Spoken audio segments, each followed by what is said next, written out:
Денеска имаме јасен приказ дека силно ВМРО ДПМН најмногу значи силна алтернатива. Зошто значи силна алтернатива? Затоа што треба да се подсетиме дека токму оваа партија, која во еден момент беше измеќар на СДС, токму СДС ја избрка од својата влада, ја избрка од своето владеачко мнозинство за да ја замени со Алијанса. И една ваква партија, која СДС ја избрка, сега ВМРО ДПМН сака да ја круниса.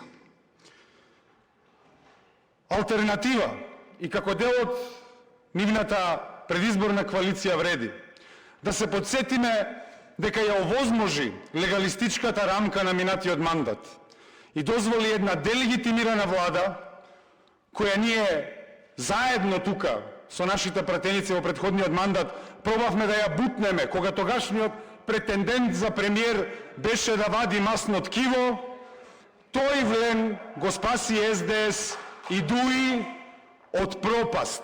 И затоа граѓаните на Република Македонија има делегитимирана влада 3 години, која требаше да падне, но тогашната најсилна опозиција, ВМРО ДПМН, која велеше дека ќе има активна блокада, не само што не го блокираше собранието, не само што им избега шансата да се бутне таа влада низ прсти, сега ги крунисуваат овие партии. Да се подсетиме дека ова не е само единствен пример. Така и со Павле Трајанов, така и со Стојанче Ангелов, дека сите рецидиви од претходната влада ВМРО ДПМН сега ќе ги собере за да владее со нив. И што значат овие 58 мандати на ВМРО ДПМН или 61, колку и да ги собравте, во овој контекст, во именување на овој председател на собранието, тоа значат две работи. Едната работа е дека веќе почнуваат да се отсликуваат лагите, затоа што јас сум уверен дека вашите гласачи имаат проблем со ова. Вашите гласачи имаат проблеми со внесувањето на бугарите во Уставот. Коалиција и партија која тврди дека ќе ги внесете бугарите заедно во Устав. И јас искрено малку повеќе на нив им верувам од на вас. Втората работа која отсликува е импотентноста на ВМРО ДПМН. Зошто? Ајде да ги видиме во регионот примерите на собранијата и кој ги води собранијата. Во Србија СНС, партијата со најмногу мандати. Во Албанија Социјалистичката партија, повторно најмногу мандати. Во Грција Неа демократија. Во Бугарија ГЕРБ до март 2024 година. Дури во Романија, каде што е бикамерален законодавниот дом, и таму двете најголеми партии со најмногу мандати. Во овој контекст, ако вие правите со вреди коалиција, тоа би било пологично да биде Алијанса, но алтернатива која има денеска два пратеници, испадна дека мора да владее со ова собрание заради вашите договори. Нова импотентност најмногу се содржи, се отсликува токму во раководството на ВМРО ДПМН.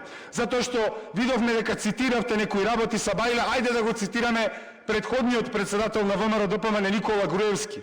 Кога не му беше јасно зошто го напаѓате, вие ја знаете нормално вашата динамика повеќе, веројатно за да го консолидирате вашето лидерско место, затоа што анкетите покажуваа нешто друго во однос на како гласачите го перцепираат ВМРО ДПМН, тогаш што е во обвини дека неосновано велите дека СДС шурува со СДС за да се донесат уставните измени.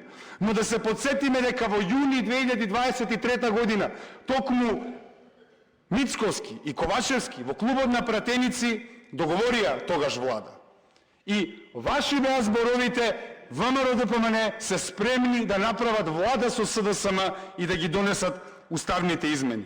Други пак со партици ваши бивши ве окарактеризираа како криминалци и сите тие работи. Дали ВМРО ДПМН со 58 пратеници дозволува партија со 2 пратеници да има председател на собранието? И сега, ако се повикувавте дека ДУИ го погази уставниот обичај на коалицирање победник со победник, вие тука формирате нов обичај, а тоа е ова овде спикерско место да оди по етнички клуч.